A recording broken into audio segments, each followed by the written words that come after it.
Hi tears, உங்களுக்கு competitive எக்ஸாமில் pH calculation கேட்டாங்கன்னா கண்டிப்பாக ஒரு மார்க் வாங்கிடலாம். ஈஸியாக ஒரு நிமிஷத்தில் எப்படி சால்வ் பண்ணலாம் அப்படின்றத பார்ப்போம். அதுக்கு முன்னாடி இந்த பிஹெச் கால்குலேஷன் நமக்கு கண்டுபிடிக்கணும் அப்படின்னா ஒரு சின்ன ஒர்க்கு. லாக் வேல்யூஸு 1லேருந்து 10 வரைக்கும் லாக் வேல்யூஸ் வந்து நமக்கு தெரியணும். அதை ஈஸியாக எப்படி எழுதலாம் அப்படின்றத, அதாவது எப்படி மனப்பாடம் பண்ணுறது, ஞாபகம் வச்சுக்கிறது அப்படின்றத சொல்கிறேன். முதல்ல நோட் பண்ணி வச்சுக்கோங்க. First log 1. log 1ஓட வேல்யூ 0. log 10ஓட வேல்யூ 1. log 1க்கு 0, log 10க்கு 1. அடுத்து log 2. இதில் நமக்கு எப்பவுமே லாக் வேல்யூஸ் வந்து 4 டிஜிட், பாயிண்ட்டுக்கு அப்புறம் 4 டிஜிட் கொடுத்துருப்பாங்க. நம்ம ஈஸியாக கால்குலேட் பண்ணிட்டு போயிட்டே இருக்கிறதுக்கு நமக்கு 2 டிஜிட் வரைக்கும் ஞாபகம் வச்சுக்கோங்க, கன்ஃபியூஸ் ஆகாமல் இருக்கும். log 2க்கு பாருங்கள் 0.30. log 2க்கு 0.30. அப்படியே 2க்கு டபுள் யார்? 4. 2க்கு டபுள். இது என்ன பண்ணுறீங்க அப்படின்னா இதையும் அப்படியே டபுள் ஆக்குறீங்க. இன்னொரு மடங்கு, டபுள்ன்றதை விட இதோட அடுத்த மடங்கு என்னது? 0.60. இது 30 அப்படின்னா இது 60. அடுத்து 4க்கு டபுள் யார்? 8. 8ல் இதுக்கு அடுத்த மடங்கு 0.90. ஸோ இந்த வேல்யூஸை மறந்துடாதீங்க. log 1க்கு 0, log 10க்கு 1, இடையில் log 2க்கு 0.30, 2க்கு டபுள் 4, அப்படின்னா இன்னொரு மடங்கு இன்னொரு மடங்கு போட்டுக்கோங்க 0.60. அடுத்து 4க்கு டபுள் 8. 8ல் என்ன வரும் அப்படின்னா இதுக்கு அடுத்த மடங்கு என்ன? 3, அதாவது தேர்ட் டேபிள் 3, 6, 9. அவ்வளோதான், இது ஞாபகம் வச்சுக்கோங்க. அடுத்த வேல்யூஸை மீதி இருக்கிறது எத்தனை இருக்குது? 1, 2, 3, 4, 5 வேல்யூ. 5 வேல்யூ மட்டும் நம்ம மனப்பாடம் பண்ண போகிறோம். இதுக்கு இதுவும் இன்னொரு ஈஸியான வேல்யூ. இங்கே பாருங்கள் 0.95. இது 90னா இது 1, இதுக்கு இடையில ஒரு 5 மட்டும் கூட்டிக்கோங்க, 95. அவ்வளோதான். இன்னும் அடுத்த 4 வேல்யூ தான். இப்போ 3 அப்படின்னா நமக்கு என்ன வரணும் அப்படின்னா 4ன்னு வரணும். இது ஃபஸ்ட்டு டிஜிட் ஞாபகம் வச்சுக்கோங்க. 3 அப்படின்னா 4. 5 வந்துச்சுன்னா என்ன வரும்? 6. அதுக்கு அடுத்த டிஜிட்டு என்ன நம்பர் இருக்கோ அதுக்கு அடுத்த டிஜிட் ஞாபகம் வச்சுக்கோங்க. 6 அப்படின்னா 0.7, 7 அப்படின்னா 0.8. So first digit over. அடுத்த டிஜிட் மட்டும் மனப்பாடம் பண்ணி வச்சுக்கோங்க. log 3க்கு 47, log 5க்கு 69, 7க்கு க்ளோஸாக பார்த்துக்கோங்க. log 6க்கு 77, log 7க்கு 84. இதை ஞாபகம் வச்சுக்கிட்டிங்கன்னா உங்களுக்கு பிஹெச் கால்குலேஷன், அதாவது லாக் வேல்யூ கண்டிப்பாக மறக்கவே மறக்காது. log 1க்கு 0, log 10க்கு 1, log 2க்கு 0.30, log 4க்கு 0.60, log 8க்கு 0.90. ரிமைனிங் இருக்கிறது ஒரு டிஜிட்டை நெக்ஸ்ட் டிஜிட் எழுதிக்கோங்க. ஃபஸ்ட்டு டிஜிட்டுக்கு அதுக்கு அடுத்த டிஜிட் மட்டும் ஞாபகம் வச்சுக்கோங்க. இதை வச்சு நம்ம எப்படி பிஹெச் கால்குலேஷன் போடலாம் அப்படின்றத நம்ம பார்ப்போம். இதை நம்ம ஷார்ட்கட் மெத்தடில் நம்ம மைண்டில் ஃபிக்ஸ் பண்ணி வச்சுக்கிறதுக்கான ஒரு ஐடியா. சரி, இப்போ நம்ம கொஸ்டினை பார்ப்போம். ஃபஸ்ட்டு கொஸ்டின் பாருங்கள். Calculate the pH of a 1 × 10⁻² molar HCl solution. ஒரு ஆசிட் கொடுத்துருக்காங்க. ஒரு ஆசிடுக்கு நம்ம பிஹெச் கால்குலேஷன் போட போகிறோம். பிஹெச்சோட ஃபார்முலா நமக்கு தெரியும், அது எப்போவுமே மறக்கக்கூடாது. pH = negative logarithm of base 10 of hydronium ion concentration, H+ ion concentration. இதை நம்ம ஃபார்முலா சப்ஸ்டியூட் பண்ணி அதுக்கப்புறம் நம்ம ஆன்சர் போடும் இல்லையா? அப்படி போடாமல் ஈஸியாக டக்குன்னு எப்படி ஆன்சர் கண்டுபிடிக்கலாம் அப்படின்றத பாருங்கள். ஒரு ட்ரிக்கு ஃபஸ்ட்டு ஒன்று சொல்கிறேன் பாருங்கள். இப்போ மேலே இங்கே 1 இருக்குன்னு பார்த்தீங்களா? இங்கே 1 வந்து இங்கே என்ன பவரில் கொடுத்துருந்தாலும் அதாவது இந்த இடத்துல வந்து 1 இருக்கணும். இந்த இடத்துல 1 இருந்து இங்கே பவரில் என்ன நம்பர் கொடுத்தாலும் அதுதான் அதோட பிஹெச். அவ்வளோதான். இந்த டைப் கொஸ்டின் இதுதான் ஆன்சர். இங்கே 1 வரணும். இப்போ எக்ஸாம்பிள் 1 × 10⁻⁵ அப்படின்னா இதோட pH வேல்யூ எவ்வளோனா 5. அவ்வளோதான் ஆன்சர் முடிஞ்சிருச்சு. ஸோ 1 இருந்து இங்கே மேலே பவரில் என்ன வருதோ அதுதான் ஆன்சர். ஸோ pH கண்டுபிடிச்சாச்சு. அடுத்த கொஸ்டின் பாருங்கள். Determine the pH if H plus ion concentration is 0.400 molar solution. இப்போ இதை நம்ம எப்படி கொடுத்தா என்ன பண்ணணும் ஃபஸ்ட்டுனா, இதை நம்ம பவரில் மாற்றிக்கணும். இந்த பவர்ன்றது எப்படி இருக்கணும், அந்த 1 to 10 வரைக்கும் பவரில் மாற்றிக்கலாம். இப்போ இதை பாருங்கள், இது எப்படி மாற்றிக்கலாம், 14 மாற்ற முடியாது, அதுக்கு லாக் நம்ம வேலையை கண்டுபிடிக்க முடியாது இல்லையா, அப்போ 4ன்னு கண்டுபிடிக்கலாம். அப்போ 0. இதை சாரி இந்த புள்ளியை வந்து இந்த பக்கம் கொண்டு வரோம், டிஜிட்டை இந்த பக்கம் தள்ளி வைக்கிறோம்.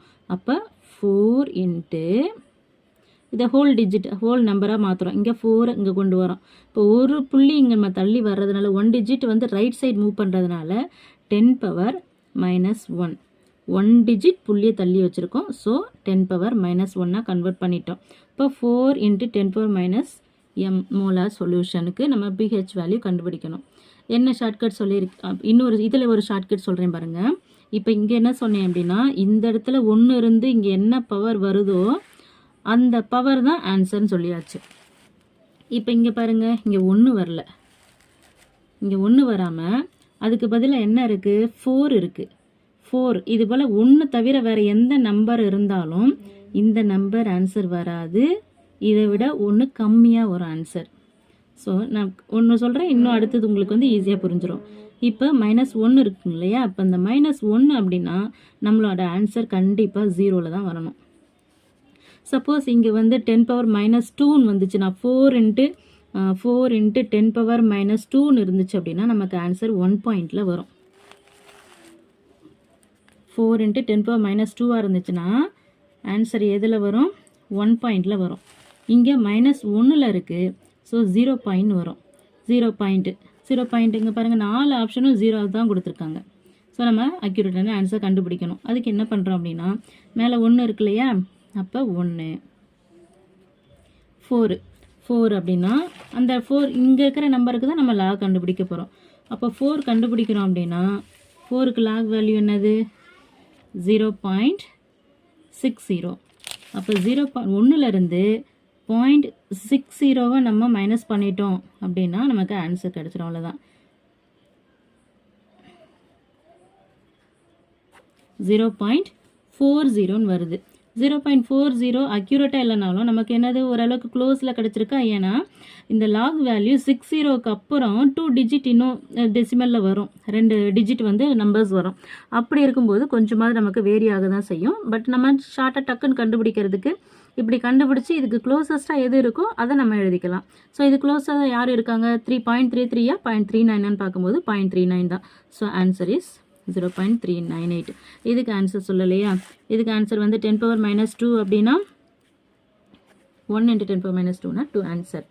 இது முடிஞ்சு போச்சு. இதுக்கு எவ்வளோ நேரம் ஆகும், ஜஸ்ட் 1 நிமிஷம் போதுமானது. நீங்கள் நல்லா புரிஞ்சுக்கிட்டீங்க அப்படின்னா ஜஸ்ட் 1 செகண்டே போதும், டக்குன்னு ஆன்சர் கண்டுபிடிச்சிடலாம். அடுத்து இது ஒரு வித்தியாசமான கொஷின், வித்தியாசம் கிடையாது, கொஷினை நல்லா கவனித்து புரிஞ்சு பண்ணிடுங்க. Find the pH of a 0.0200 molar NaOH solution. அதாவது ஒரு பேஸ் கொடுத்துருக்காங்க, நல்லா கவனிச்சுக்கோங்க. ஒரு பேஸ் கொடுத்துருக்காங்க, ஒரு பேஸ் கொடுத்து நமக்கு pH கேட்டிருக்காங்க. ஒரு ஆசிட் கொடுத்தா தான் நம்ம pH டைரெக்டாக கண்டுபிடிக்க முடியும்.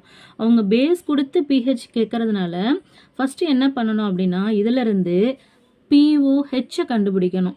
POH கண்டுபிடிச்சி தான் அதுக்கப்புறம் pH கண்டுபிடிக்கணும். இதுவுமே நீங்கள் பெருசாக கால்குலேஷன்லாம் போட தேவையில்லை, ஈஸியாக கண்டுபிடிச்சிடலாம். இப்போ இதை நம்ம ஃபஸ்ட்டு என்ன பண்ணணும், டிஜிட்டில் மாற்றிக்கணும். மாற்றலாமா, இப்போ இங்கே வந்தால் வரலை, இப்போ அது நமக்கு ஹோல் நம்பர் வரணும், அப்போ இங்கே வரலாம். ஸோ 2 × 10⁻⁻2 மோலார் சொல்யூஷனை நம்ம மாற்றிக்கிட்டாச்சு. 2 டிஜிட் நான் தள்ளி புள்ளி வச்சுருக்கேன். ஸோ 2 × -2. இதுக்கு ஷார்ட்கட்டு என்ன சொல்லியிருக்கேன், மேலே இங்கே என்ன 1 தவிர வேறு எந்த நம்பர் வந்தாலும் மேலே -2 இருக்குது, அப்போ நமக்கு ஆன்சர் கண்டிப்பாக 1 பாயிண்டில் வரணும். நம்ம ஃபுல்லெல்லாம் இதுக்கு கால்குலேஷன் போடவே தேவையில்லை, பட் ஆன்சர் வந்துடும் பாருங்கள். 2 × 10⁻⁻2 மேலே 2 இருக்கிறதுனால 1 பாயிண்டில் நமக்கு ஆன்சர் வரணும். இது என்னது, POH. POH 1 அப்படின்னா pH என்னவாக இருக்கும், இது 1 பாயிண்ட் சம்திங்னு வச்சுக்கோ. நமக்கு தெரியும் pH + pOH = 14. இதுதான் நமக்கு தெரியும் pH + pOH = 14. இப்போ இது 1 பாயிண்ட் அப்படின்னா எதோட நம்ம ஆட் பண்ணால் நமக்கு 14 வரும்னு பாருங்கள். எதை ஆட் பண்ணால் 14 வரும்? இதை ஆட் பண்ணால் வருமா? இதை ஆட் பண்ணால் கண்டிப்பாக 14 வர வாய்ப்பு இருக்குது. ஸோ pH = 12.3 அப்படின்றத டக்குன்னு கண்டுபிடிச்சி போய்கிட்டே இருக்கணும். இதை போட்டு டைம் வேஸ்ட் பண்ணிக்கிட்டே இருக்கக்கூடாது. அடுத்து calculate the pH of a 2 × 10⁻³ molar HCl solution. இது போலலாம் கொஸ்டின் கேட்டாங்கன்னா லட்டு மாதிரி டக்குன்னு ஆன்சரை கிளிக் பண்ணிவிட்டு அடுத்த கொஸ்டின் போய்கிட்டே இருக்கணும். பாருங்கள், எந்த ஒரு கன்ஃபியூஷனும் இல்லை. நம்மளோட ட்ரிக்கு படி பாருங்கள். 2 × 10⁻³ இருக்கா? இங்கே 1 கிடையாது. 1 இருந்துச்சுன்னா 3ன்னு வந்திருக்கும். ஆனால் 1க்கு மேலே 2லாம் இருக்கிறதுனால இங்கே 3 இருக்கிறதுனால பவரில் 3 இருக்குது. ஸோ ஆன்சர் என்ன? ஆட்டோமேட்டிக் 2 பாயிண்டில் வரும். முடிஞ்சிருச்சு. 2.69.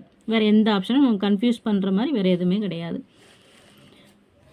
அடுத்து calculate the pOH of a 3.5 × 10⁻5 HCl solution. Acid கொடுத்துருக்காங்க. அதாவது கொடுத்துருக்கிறது ஆசிடா இல்லை பேஸா என்ன கேட்டிருக்காங்க, pHஆ pOHன்றதை கொஞ்சம் அதை மட்டும் கொஸ்டினை மட்டும் கொஞ்சம் கவனித்து பார்த்துருங்க. உங்களுக்கு ஆன்சர் ஈஸியாக பண்ணிடலாம். நம்ம அவசரத்தில் என்ன பண்ணிடுவோம், டக்குன்னு என்ன பண்ணுவோம், pOHஆ போடு மேலே 4 பாயிண்ட்டு, அது அப்படியே -5லேருந்து இதை மைனஸ் பண்ணி போட்டுருவோம். அப்படி பண்ணக்கூடாது. HClஆ அப்படின்றத பார்த்துட்டு, அதாவது ஆசிடா பேஸா எதை கரெக்டாக கேட்டிருக்காங்க அப்படின்றத பார்த்துட்டு போடணும். இப்போ நமக்கு HCl கொடுத்துருக்காங்க. HClலேருந்து நமக்கு என்ன கண்டுபிடிக்க முடியும்? pH தான் கண்டுபிடிக்க முடியும். pH எப்படி கண்டுபிடிப்பீங்க? இது 5 வந்துச்சுன்னா 4 பாயிண்ட். 4 பாயிண்ட் அப்படின்னா அடுத்து 3.5க்கு நம்ம லாக் கண்டுபிடிக்கணும். எப்படி கண்டுபிடிப்போம்? இந்த 5லேருந்து, அதாவது 1லேருந்து 3.5க்கு லாக் எப்படி கண்டுபிடிக்கிறது? நமக்கு 3க்கு தெரியும், 4 தெரியும், 5 தெரியும். பட் 3.5க்கு எப்படி கண்டுபிடிக்கிறது அப்படின்னா இந்த 3யும் 4ம் இப்போ இடையில நம்மளோட வேல்யூ எங்கே வேணும் அப்படின்னா இந்த சென்டரில் வேணும். அதாவது 4.7க்கும் 6.0க்கும் சென்டர் வேணுன்றதுனால நம்ம ஒரு அப்ராக்சிமேட்டாக என்ன பண்ணலாம், 0.47 + 0.60. இந்த 3க்கும் 4க்கும் இடையில இந்த வேல்யூ கண்டுபிடிக்கணுன்றதை ரெண்டுத்தையும் ஆட் பண்ணி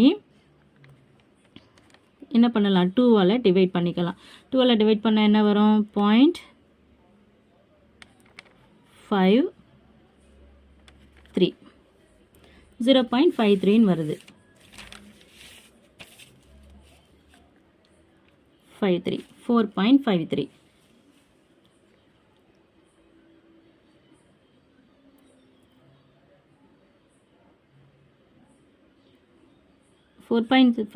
அப்படின்னா pOH அப்படின்னா நமக்கு ஆன்சர் இது தப்பாக கொடுத்துருக்காங்க, கொஸ்டினே தப்பாக கொடுத்துருக்காங்க. pOH ஆக்சுவலாக வரக்கூடாது இந்த இடத்துல. அவங்க கொடுத்துருக்கிற ஆப்ஷன் படி பார்த்தோம் அப்படின்னா, ஏற்கனவே செட் பண்ண ஒரு கொஸ்டினை தான் நான் எடுத்தேன் நான். pOH நல்லா பார்த்துக்கோங்க. இதில் இருக்கிற மிஸ்டேக்கும் நீங்கள் பார்த்துக்கோங்க. HCl கொடுத்துருக்காங்க, pOH கேட்டிருக்காங்க, நம்ம pH கண்டுபிடிச்சிட்டோம். அப்படின்னா pH வந்து 4.53 அப்படின்னா pOHக்கு என்ன பண்ணுவோம், இது ரெண்டுத்தையும் கூட்டினா நமக்கு என்ன வரும், 14 வரணும். 14 வரணும் அப்படின்னா இது கண்டிப்பாக 9 பாயிண்டில் தான் வரணும்.